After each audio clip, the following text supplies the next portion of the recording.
Hey guys, today I'd like to show you my script nextVersion.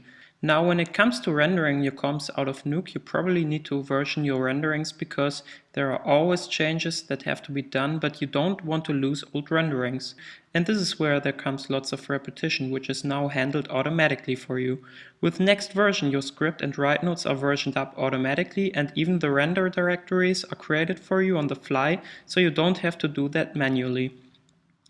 I've also given the write node some useful extra functionality. But first things first, let me quickly show you how to install nextVersion. So you just have to download it, and now if you call from my other videos, I always put it directly into the nuke home directory. Let's just make it a little bit more clean. So let's just create a Python directory, and in that Python directory put the nextVersion folder. Like so. And inside our init.py, we just add this one line, nuke.plugin add path, and then, because it's in the Python directory, call it Python and then nextVersion. Save it and close it. And now let's open Nuke and load a scene. So this is a basic scene to show you how nextVersion works. It's just a simple animation, like I have some blurry checkerboard, and I have two render nodes inside that script. One is just my final output and the other one is the alpha of that one. So if I go into my Finder, the whole project lies in this test directory. Here are all my scripts and here are all my renders, like test version 1. And these are the directories for the two write nodes. So if I start to render it out, like render selected, global, okay. Here's my render for my mat. And here's my render for my front, for my RGB. So if I now start to make a change and I want to version it up, let's for example change the color, and let's make it a new version. So just now go to scripts and nextVersion, and here in this window you have to decide which write node you want to version up. So in my case I want to version up both of them. Just hit OK.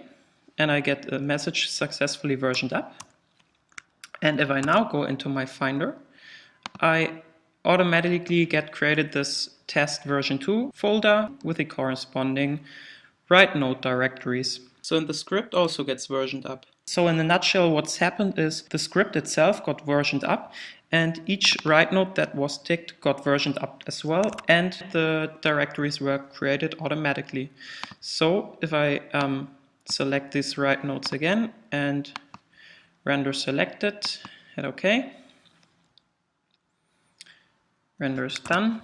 Here inside version 2 I now get this render. Like here's nothing changed because it's just the mat, but it's just for demonstrating how it works. And here's my new render output. So this is basically the nextVersion script, and now let me show you how I expanded the write node. So if I double click on the write node, you will find the new tab called Next. And if you click, there are 4 new elements. So let me show you what they do.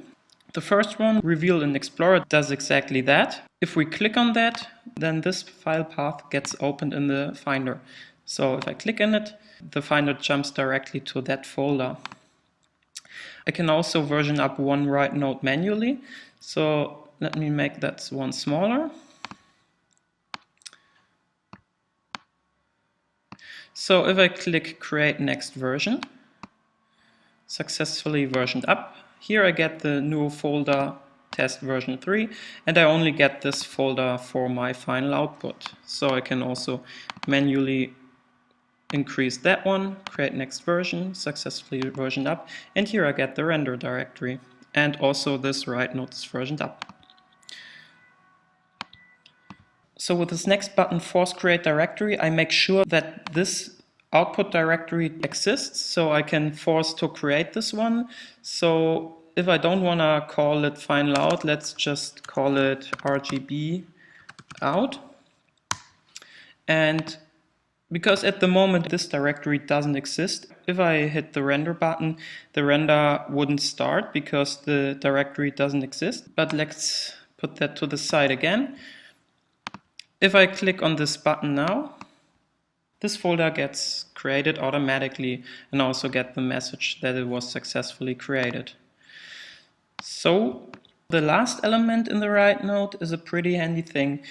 When you check this checkbox and you render it out, a backup of your nuke script will be saved in that render directory. So if I now click on Save Backup, and as it's now going to RGB out, let's just hit render. Okay. And open the Finder.